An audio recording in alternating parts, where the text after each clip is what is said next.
Everyone wants to get better at Fortnite, but many players get to a certain point where they feel like they're stuck and they're not improving. If that sounds like you, you're in luck, because today I'm teaching all of you 10 different ways to get better at Fortnite. So if you guys do enjoy, make sure you are subscribed, timestamps are down below, but now onto the first technique. Now the first way to get better at Fortnite is by learning the difference between wide edits and protected edits, because 90% of the time, you're losing fights because you're making a wide edit that leaves you exposed. The way to get around this is by learning how to make protected edits. One example of a protected edit is right here. As you can see, I'm on low ground and I'm going to be chopping this player up on high ground. Now when he falls down, I reset this wall so that obviously the player can't shoot back at me, but I also can give myself now an advantage because I'm on high ground. Now when this player side jumps to the side and I try and double edit on him, this is what you want to avoid. Do not do this, because no matter how good of a player you are, if you 50-50, there's a chance the other player could win. So instead, you're going to want to make protected edits. Notice how I realized that player side jumped, so he's probably going to do it again. I read his body language, see that he's moving that direction, so I set up a peek beforehand. So when he side jumps, notice what I'm going to do. I'm not going to edit the right tiles over here on this wall to make it a 50-50. I'm going to edit this one tile and take a pump shot. As you can see, he tries to shoot at me and he's blocked. But from my angle, I can perfectly see him, jump, and crack him for 100. And then I was able to simply win the fight just because I took a good peek. Next up, let's talk about the most massive and most important question of this video. How do I improve my mechanics? The best way to improve your mechanics is by playing practice maps, but when you're playing these practice maps, always go 100%.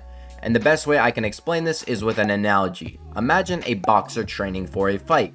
If the boxer wants to be ready for the match, he's going to train with 100% effort, so that when the day of the fight comes around, he's ready for that fight. The same applies for when you're practicing your edits and your retakes. When you are practicing, you should always be going 100%. So for instance, when warming up for a solo cash cup or even a simple rank game, you need to be giving 100%, so that when you actually get in game, you can perform at the highest level. Doing this will not only make your mechanics better, but it will speed up the overall process of your improvement. So if you want to improve your mechanics, give 100% every single time. Now, one of the biggest questions about building is how do I be consistent with my edits, but most importantly, hit shots after I make an edit. The way to do this is by having good crosshair placement and learning minimal editing. Now, minimal editing is basically just doing the minimal amount of movement with your crosshair to make an edit. For example, while I'm editing right here, notice in the background, I'm only grabbing the corner of the two tiles while I'm editing. What this does is it keeps my crosshair way more controlled. It also allows me to make the edit faster, and it also means as soon as I make that edit, my crosshair's already in a good position for that fight. So after I edit, I don't have to flick back onto the player. If you notice the background clips, you're going to notice that if you make a bad edit and you have to flick to the opponent, it takes more time. But if you control your crosshair, make a minimal edit while using your movement, you can often have your crosshair already lined up with the opponent that you're fighting. And this means that you're going to get your shot off faster, and more than likely, you're going to be winning a lot more fights. Next up, let's talk about editing, and specifically the timing of edits. Now, the timing of an edit can determine a fight. If it's a good timed edit, you'll win the fight. But if it's a bad timed edit, you'll get pumped straight in the face and get sent back to the lobby. One way that I time my edits to perfection is by looking at the other player while I'm editing or before I edit. This way, when I edit, I know that it's a good edit beforehand. Like one example is right here. As you can see, I'm in a little bit of an end game. As you can see, this player is in zone right here, and this is me. Now you're going to notice the timing of my edit. I'm only going to edit once I realize the player builds this ramp. That means that more than likely he's going to want to climb up and over the wall so that he can go box up. I know that he's not paying attention to me. He's just trying to get out, up, and over. So this means this is a great timed edit because this player also doesn't have his gun out. Notice when I edit, he still had his builds out or he's sprinting, and this means that I can cone him, catch him off guard, make a simple edit, and crack him. But most importantly, after I crack the player, I reset the wall though, because as you can see, he now has his shotgun out. If he turns and looks at me and shoots me, I could die. So then I can now make a safe edit, and I'm able to pick up a kill because I was a little bit patient. So make sure you're doing things like this and timing your edits to perfection. The next way that you can become not only a better builder, but a better fighter is by learning how to create space, because the majority of players will often make the same mistake by only creating one box of space. The reason this is a problem is because if an opponent gets up to your wall and steals it, it's game over. The way to get around this is by creating space so that you have multiple boxes to play from.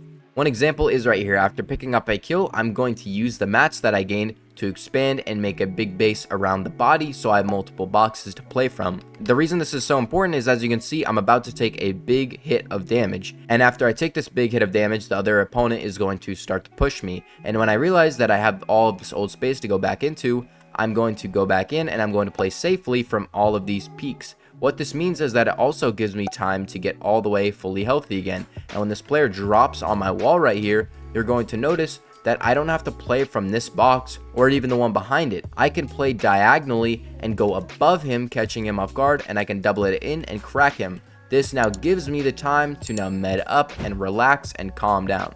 Now, not only does becoming a better builder help with your fighting skills, it also allows you to win games more consistently. And the way that you can do this is by learning how to tarp. Now, tarping is a very basic trick, but most players actually don't do it right. One very simple example of how you should tarp is right here. As you can see, I'm about to pick up a kill, and as you can see, I don't have a lot of mats. So after I pick up this kill, obviously I'm going to get a ton of mats. Now after I get all these mats, you're going to notice that I'm still building in wood, and as soon as I realize that high ground shoots me, I'm going to switch to my brick and then to my metal. What this means now is that it's going to give me more time to relax and heal. Notice how after I build this metal, the player gives up on the fight and he stops spraying. This is simply because I changed materials while tarping.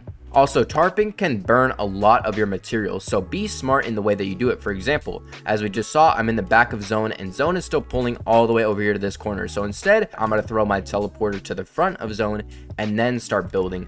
This saves me basically 5 boxes that I would have had to build, and it also gives me more time again because I'm at the front of zone, and that means that I can control low ground and have obviously control of that area. And as you can see, now all of these players have to filter in and choose their areas because I already picked mine. And since I was able to do this, I picked up 2 kills, got some mats, and I was eventually able to pick up the win just because I tarped properly. So make sure you're doing things like this to get better at building. Now, a big problem with a lot of players is having to deal with third parties, because it seems as soon as you pick up a kill, a third party is going to show up. And a very simple way to deal with this is right here. As you can see, I'm about to get a big beam on a player, and I'm eventually able to pick up a simple kill. Now, right after I pick up this kill, as you can see, there is a player across the water spraying me right over there, and then there is another player right here starting to spray me. Now, if things like this are happening to you when you pick up a kill, all you're going to very simply do is not get greedy and only focus on expanding your box, because this will force players to stop spraying at you. Notice how I make one box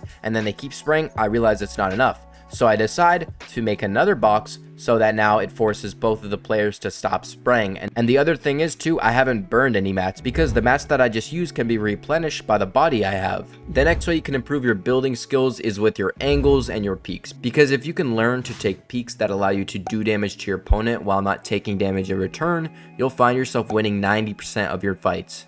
One example is right here. I am on high ground and this is the player on low ground expanding. Now when I drop onto this player's wall, I'm obviously going to try and steal it, right? Any normal player would try and steal this wall and then edit and shoot on him. But the problem is you could put yourself in a 50-50 and that's not a good angle, obviously. So instead, I'm going to throw a ramp in his box while trying to go for the wall. See, now that I've done this, I have a great right hand peak to work from and I can pick up a simple kill just because I changed the angles up. Again, if we were to look at the other player's POV from this, you'll notice as soon as I take the wall and throw the ramp in, it throws him in a really uncomfortable situation and I'm able to get a right hand peek. And notice I literally shot before I even peeked, and that means I'm always going to win that fight. So if you want to win more fights or be a better builder, take better angles. That's going to wrap up this video. If you guys did enjoy, make sure you are subscribed. And if you want to see more, go check out my how to take creative skill into ranked video. But with that, I'm out. Peace.